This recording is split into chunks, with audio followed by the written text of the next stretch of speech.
ప్రార్థన చేస్తే దేవుడు మనకు జ్ఞానం ఇచ్చి కుటుంబాన్ని ఏ విధంగా కట్టుకోవాలో దేవుడు మనల్ని నేర్పించేవాడు. ఒక 3 రాళ్ళైతే తన కుటుంబాన్ని తనే పెరికి వేస్తుంది.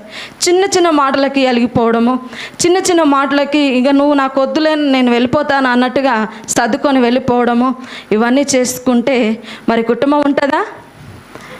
కుటుంబం అస్సలే ఉండదు. అందుకని ఎంత కష్టం వచ్చినా, బాధ వచ్చినా, ఇబ్బంది వచ్చినా కుటుంబ జీవితంలో అన్నీ సర్దుకుంటూ ముందుకెళ్తేనే అది జ్ఞానవంతురాలు అనబడుతుంది.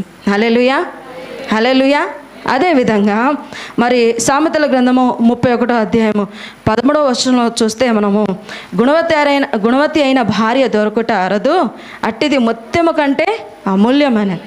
ఒక మంచి గుణవంతురాలైన భార్య దొరికితే భర్తకి ఎంత సంతోషపడిపోతారు కదా. మనం అడగకపోయినా వాళ్ళు కొనిపిస్తారు. ఏది కావాలన్నా కూడా ఒక గుణవంతురాలైన భార్యగా ఉండి